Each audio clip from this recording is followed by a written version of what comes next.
마태복음 20장 17절로부터 27절 말씀까지 봉독해 올립니다.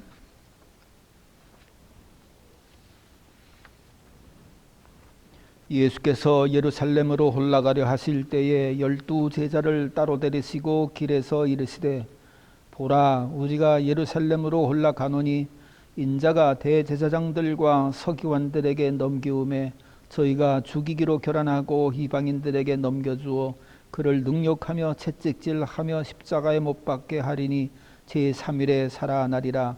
그때에 세베대의 아들의 어미가 그 아들들을 데리고 예수께 와서 절하며 무엇을 구하니 예수께서 가라사대 무엇을 원하느냐? 가로되 이 나의 두 아들을 주의 나라에서 하나는 주의 우편에 하나는 주의 좌편에 앉게 명하소서. 예수께서 대답하여 가라사대 너희 구하는 것을 너희가 알지 못하는도다. 나의 마시려는 잔을 너희가 마실 수 있느냐? 저희가 말하되 할 수 있나이다. 가라사대 너희가 과연 내 잔을 마시려니와 내 좌우편에 앉는 것은 나의 줄 것이 아니라 내 아버지께서 누구를 위하여 예비하셨든지 그들이 얻을 것이니라. 열 제자가 듣고 그 두 형제에 대하여 분히 여기거늘 예수께서 제자들을 불러다가 가라사대 이방인의 집권자들이 저희를 임의로 주관하고 그 대인들이 저희에게 권세를 부리는 줄을 너희가 알거니와 너희 중에는 그렇지 아니하니 너희 중에 누구든지 크고자 하는 자는 너희를 섬기는 자가 되고 너희 중에 누구든지 으뜸이 되고자 하는 자는 너희 종이 되어야 하리라. 인자가 온 것은 섬김을 받으려 함이 아니요 도리어 섬기려 하고 자기 목숨을 많은 사람의 대속물로 주려 함이니라. 아멘. 몇 년 전에 어느 권사님 대분이 자녀 결혼식을 위해서 LA로 가셨습니다. 결혼식 날 남편 권사님이 식장 앞에서 오는 손님들을 반가이 맞아 인사를 하고 있었습니다. 그런데 어느 귀부인이 이거 참 이 권사님이 옆에 서더니만은 자기처럼 손님들에게 다 인사를 하면서 친절하게 맞이하더라는 것입니다. 그래서 남편 권사님이 하도 이상해서 그 귀부인에게 조심스럽게 물어봤습니다. 저 실례지만 누구시지요? 그랬더니 귀부인 같은 여자분이 놀라면서 여보 나야 나. 어떻게 자기 부인도 몰라봐? 기가 막히듯이 말했답니다. 그래서 남편 권사님이 그 자세히 보니까 정말로 자기 부인이더랍니다.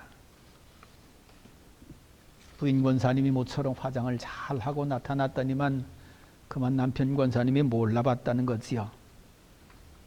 여러분 그렇습니다. 사람은 인식기관이 완전하지 못하기 때문에 때로는 본 것도 못 본 것처럼 생각하고 들은 말도 듣지 않은 것처럼 생각해서 반응을 전혀 못할 때도 있습니다.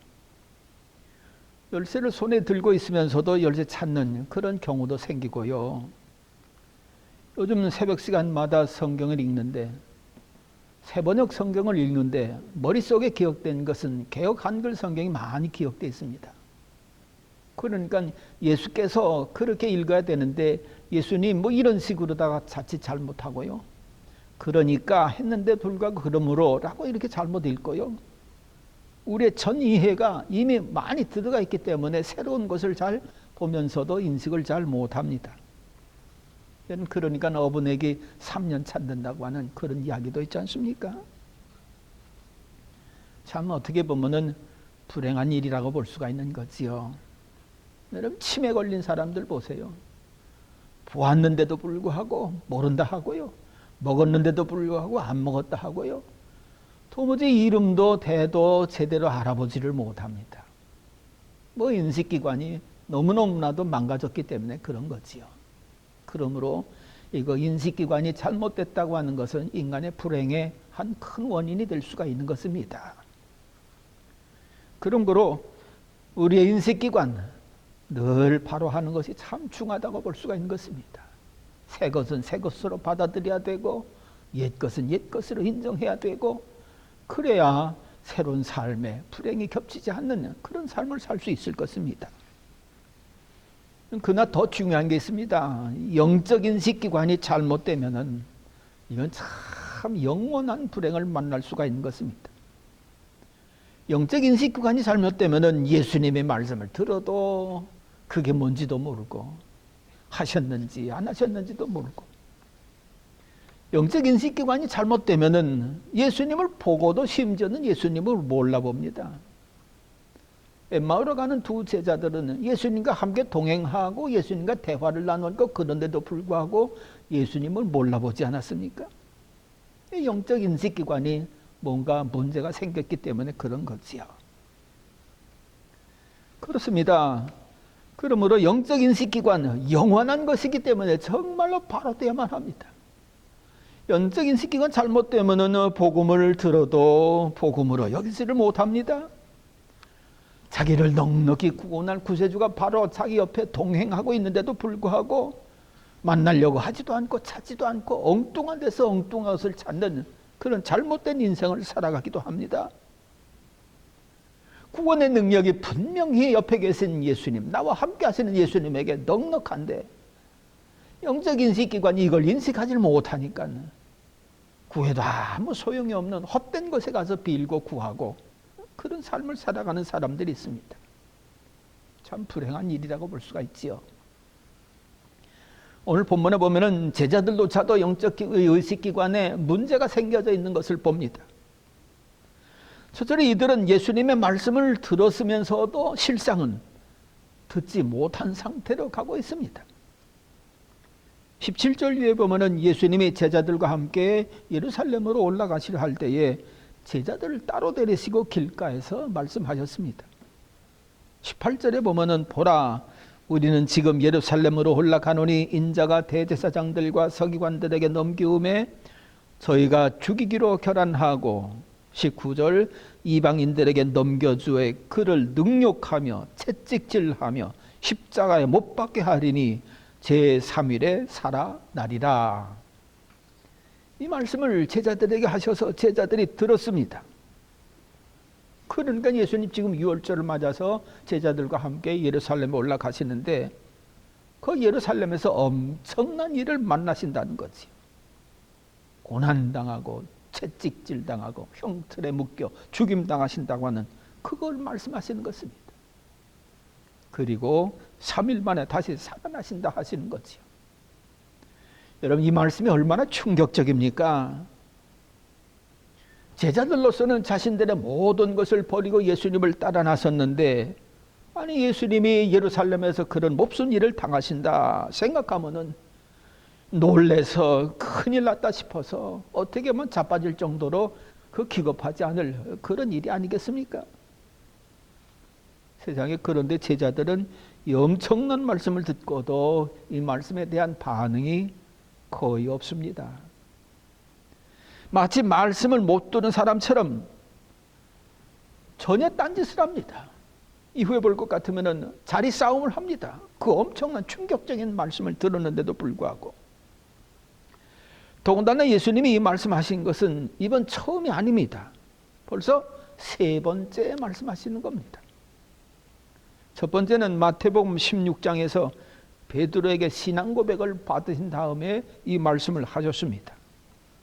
사람들이 나를 도대체 누구라고 하느냐 그렇게 물으셨더니만 제자들이 예, 세례 요한이라고도 하고요, 엘리사라고도 하고요, 선지자 중에 하나라도 합니다.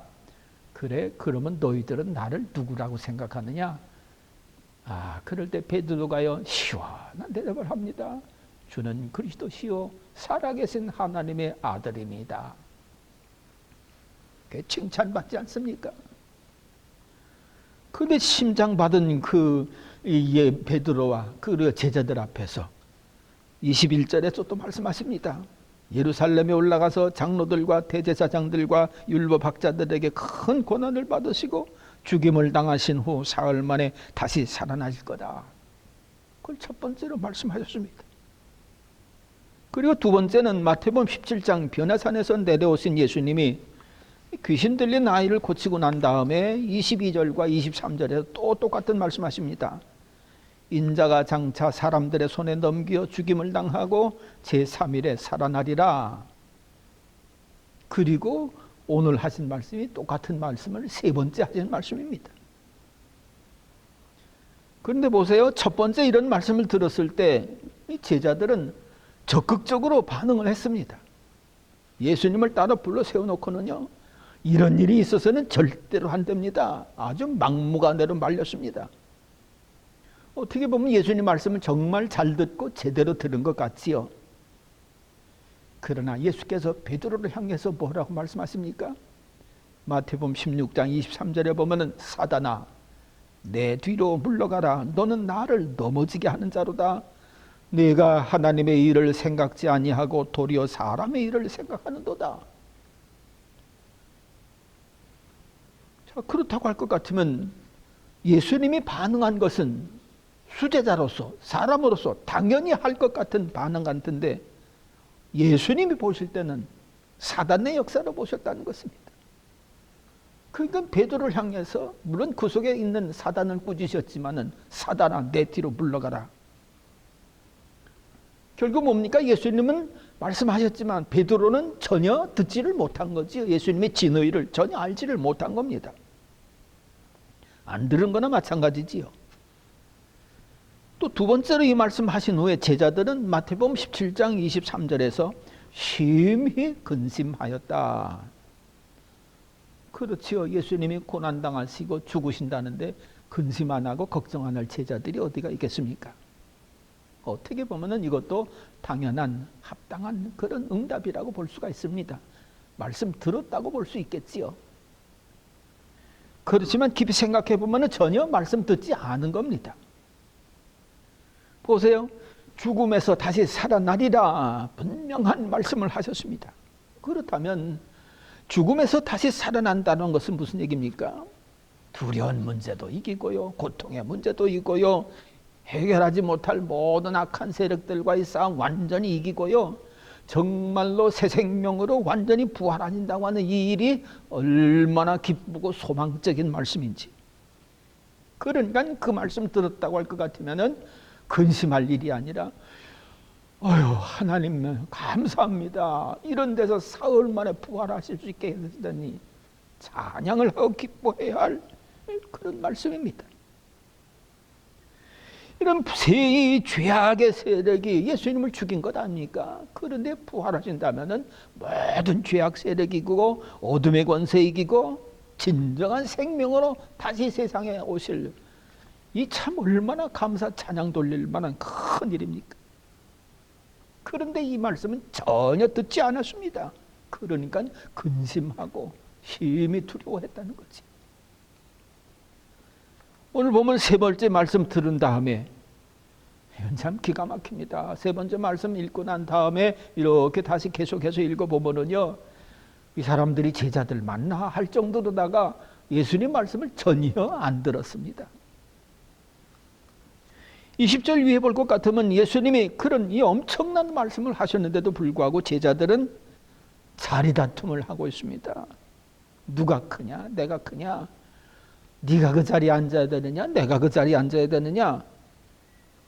이게 어디서 왔느냐면 세베대의 아들의 어미가 아들을 데리고 와서 예수님 앞에 물었습니다. 세베대의 아들의 어미가 그 아들을 데리고 예수께 와서 절하며 무엇을 구하니? 뭘 예수님 앞에 구했습니다. 아들들을 위해서. 아마 한국에만 있는 것 같은 치맛바람이 옛날 유대 땅에도 아마 있었던 것 같습니다. 그래서 예수님이 뭘 구하느냐 그랬더니만 21절에 가로되 나의 이 두 아들을 주의 나라에서 하나는 주의 우편에 하나는 주의 좌편에 앉게 하소서. 이거 참. 그러니까 예수님께서 22절에 가라사대 너희 구하는 것을 너희가 알지 못하는도다. 나의 마시려는 잔을 너희가 마실 수 있느냐? 저희가 말하되 할 수 있나이다. 23절 가라사대 너희가 과연 내 잔을 마시려니와 내 좌우편에 앉는 것은 나의 줄 것이 아니라 내 아버지께서 누구를 위하여 예비하셨든지 그들이 얻을 것이라. 24절 열 제자가 듣고 그 두 형제들에 대하여 분히 여기거늘.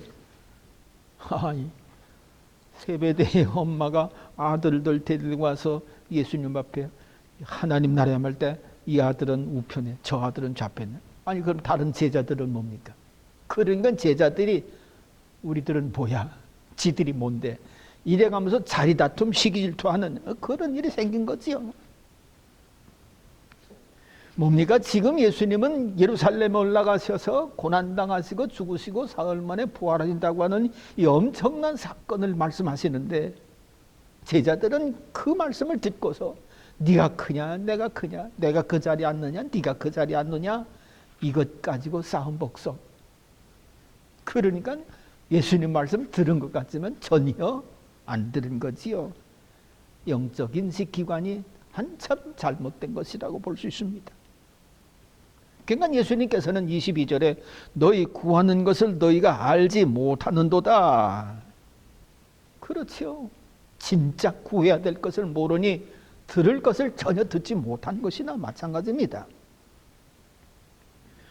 이런 제자들은 육신적인 일에 집중하느라 영적인 인식기관이 제대로 일하지 않았음을 드러낸 것입니다. 그러니까 예수님 참 안타까우셨을 것입니다. 아니, 집안에서도 자녀들에게 이래라 저래라 하고 말할 때 자식들이 들은 것 같은데 전혀 그 일하고 상관없는 일을 하면은 안 들은 것 같아가지고서 그 말한 부모가 마음이 아프지 않습니까? 그러니 예수님은 예루살렘에서 되어질 놀라운 일을 말씀하셨는데 그걸 도대체 알질 못하니 이게 안 들은 거나 마찬가지지요. 참 불쌍한 제자들이라고 볼 수가 있을 것입니다. 여러분, 이런 제자들의 영적 인식관이 잘못된 것이 어디까지 계속됩니까? 사도행전 1장까지 계속됩니다. 사도행전 1장에 보면 예수님께서 부활하시고 500여 제자들을 다 함께 만나시면서 승천하시면서 말씀하시지 않았습니까? 위로부터 능력을 입을 때까지 예루살렘을 떠나지 말라. 여러분, 그런데 제자들 이때 뭐라고 예수님에게 묻습니까? 사도행전 6장 6절에 보면은 저희가 모였을 때에 예수께 묻자와 가로되 주께서 이스라엘 나라를 회복하심이 이때니까 하고 질문합니다. 제자들의 관심은 여전히 이스라엘의 회복, 정치적인 회복, 자유를 얻고 자기들이 좀 높은 자리, 출세하는 자리, 그런 자리에 들어가는 거, 여기에만 관심이 있어가지고서 나라를 회복하심이 이때니까 500여 사람들이 올라가서 산에서 그냥 그렇게 예수님이 하시니까는 야, 이때 정말 예수님이 큰일 하시는 것 아닌가?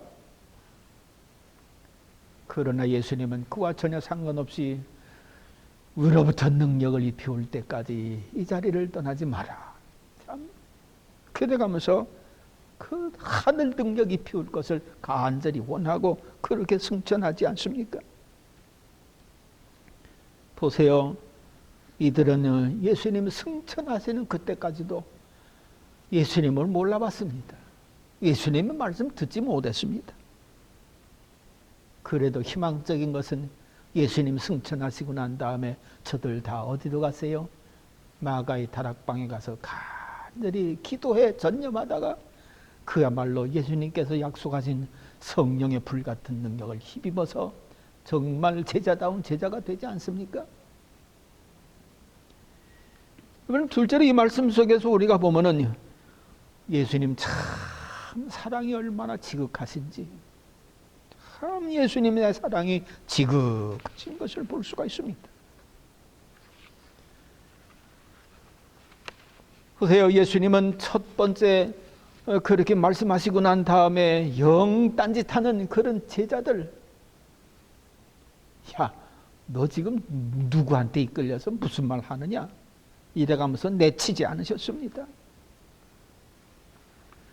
예수님에 따르는 목적은 결코 무슨 자리에 올라가는 것이 아닙니다. 예수님을 따르다가 무슨 큰 좋은 일을 만나는 것도 있을 수가 있겠지만 그것만이 목적은 아닙니다. 예수님 덕분에 하나님 나라에서 예수님 좌우편에 앉는 거, 그게 아닙니다. 예수님 덕분에 이스라엘이 정치적으로 나라가 회복될 때가 오면은 내가 그 중요 인사로 올라가는 그런 영광, 유명 인사가 되는 거, 그것도 아닙니다. 예수님 말씀하셨습니다. 예수님 따르는 것은 예수님 자신은 잔을 마시는 것이다. 예수님이 당하는 고난도 당하고 육체의 회복보다 영적으로 그 영혼이 사망해서 생명으로 옮겨지고 마귀의 자손에서 하나님의 자녀로 거듭나는 것입니다.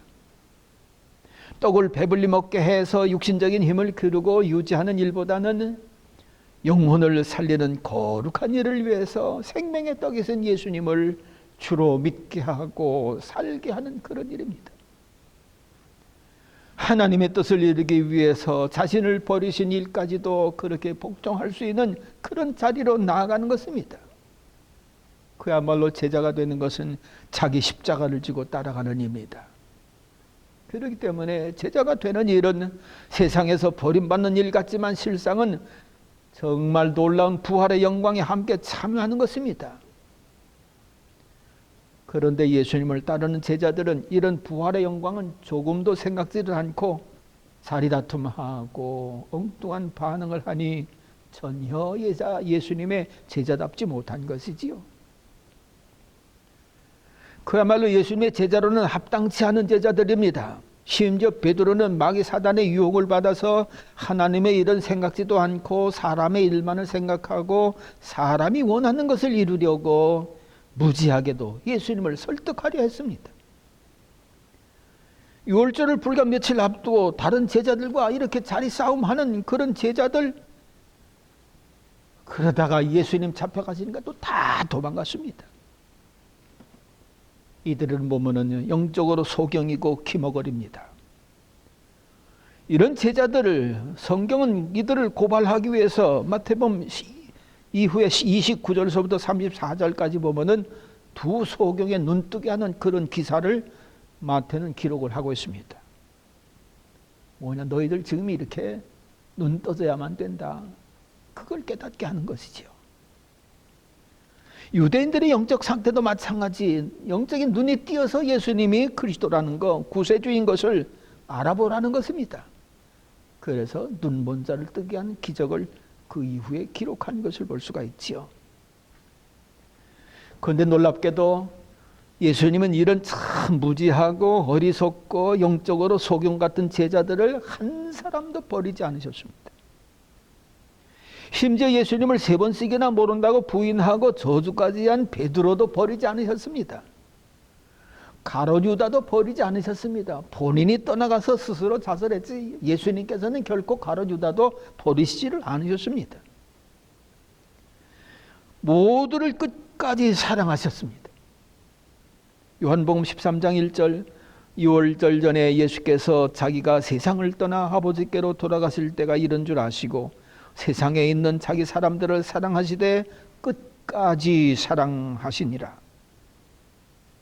그렇기 때문에 최후의 만찬석에서 제자들과 함께 떡을 떼시기 전에 제자들의 발을 다 씻어주시고요.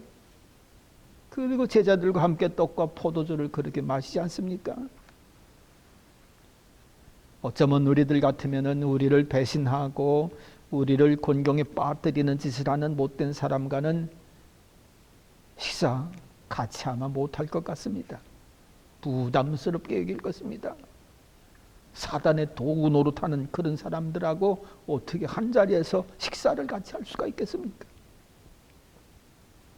그러나 예수님은 배만할 자도 거기 있고 자기를 부인할 자도 그 자리에 있고 자기가 그렇게 예루살렘에 올라가서 그런 고난을 당하고 죽임 당하는데도 불구하고 전혀 알아듣지 못하는 참 이런 제자들, 어떻게 이런 사람들을 제자리라고 할 수가 있겠어요? 그럼에도 불구하고 예수님은 하나도 버리지 아니하시고 큰 사랑으로 저들을 붙들고 오히려 부활하신 다음에는 저들에게 평안할지어다 평안을 선물로 주시고요, 성령을 받으라 또 말씀해 주시고요, 해안가에서는 이른 새벽에 떡까지 마련해 놓으시고 저들에게 다 베풀어 주시면서 네가 나를 사랑하느냐 해가면서 사랑을 다시 확인해 주시고요. 참 어떻게 예수님 이런 사람들까지 다 하나같이 버리지 아니하시고 그러게 다 붙들어서 결국은 제자 아닌 것 같은 제자들을 제자로 만들어 주시고요, 사람 아닌 것 같은 사람들을 사람으로 만들어 주시고요, 하나님 나라에 전혀 들어가지 못할 것 같은 사람을 하나님 나라에 들어가는 거룩한 사람으로 만들어 주시는 이 사랑, 예수님의 놀라운 사랑이 저들을 제자되게 만든 것이지요. 그렇습니다. 오늘날 우리들은 너무나도 예수를 믿으면서 고난이 오래 지속되다 볼 것 같으면은 예수님 멀리하는 경향도 있고요. 마음으로 예수님을 거부하는 경향도 있고요. 교회 다니다가 그런 어려운 일이 지속되어지면은 교회 발걸음 멈추기도 하고요. 넘어지기도 하고 무너지기도 하고 되돌아서기도 합니다. 그런데 예수님은 이렇게 제자들이 엉뚱한 짓거리하고 하나도 제대로 말씀 알아듣지도 못하고 이게 제자들인가? 이게 내 제자야? 3년 동안 내가 가르쳤는데 이 모양 이 꼴이야? 그렇게 하시지도 않으시고 끝까지 사랑하신 것처럼 우리가 때로 약하고 연약해서 무너지고 아파하고 뒤돌아서는 순간에도 주님은 결코 우리를 버리지 아니하시고 끝까지 사랑하시느니라. 요한복음 13장 1절과 같이 우리를 그렇게 사랑해 주시는 것입니다. 그러므로 우리의 영적 인식기관은 바로 이처럼 우리를 끝까지 사랑하시는 하나님의 사랑을 언제나 제대로 인식할 수 있어야만 되는 것입니다. 좋을 때는 사랑하는 것 같지만 아닐 때는 사랑 안 하는 것 같아도 아니 그때도 하나님 방식대로 진정 우리를 사랑하고 계신다고 하는 사실을 우리는 인식해야만 될 것입니다. 오늘도 너무나도 오랫동안 지속되는 이 코비드-19 팬데믹 때문에 우리의 믿음이 때로는 식어질까 두렵기도 하고 연약해질까 하기도 합니다. 그렇지만 그럼에도 불구하고 우리 영적 인식기관은 예수님이 여전히 나를 사랑하고 계신다고 하는 이 사실을 꼭 믿고 붙들어야만 됩니다. 그래야 고통에 넘어졌어도 일어날 수 있고 힘들어도 오히려 감당하면서 하나님의 영광에 참여하는 그런 역사가 일어날 것입니다. 그래서 지금은 고통당하나 이후에는 하나님께 그때 그 고통 때문에 이처럼 하나님을 만났어요. 감사합니다. 하나님 하는 간증하는 역사가 우리들에게 있어질 줄로 믿습니다. 항상 이 영적 인식기관 하나님이 우리를 사랑한다고 하는 사실 어떤 형편에서도 믿고 나아갈 수 있는 저와 여러분들 될 수 있기를 바랍니다. 기도하겠습니다. 하나님 아버지, 제자들은 이렇게 예수님으로부터 엄청난 말씀을 들었는데도 불구하고 제대로 알아듣지를 못해서 예수님하고 너무 거리가 멀어 떨어져 있는 그런 잘못된 행동을 했습니다. 그럼에도 주님은 저들을 사랑하사 진정한 제자로 만들어주신 그 사랑을 저희들이 오늘 배웠습니다. 감사합니다. 우리들도 하나님 고난당할 즈음에 이처럼 하나님 제대로 하나님을 인식하지 못하고 믿지 못해서 잘못된 생각, 잘못된 길로 갈 수도 있겠지만 그렇다고 주님 우리 버리지 아니하시고 또 사랑하셔서 우리를 바로되게 하시고 영광의 자리로 나아가게 하시는 줄 믿고 감사를 드립니다.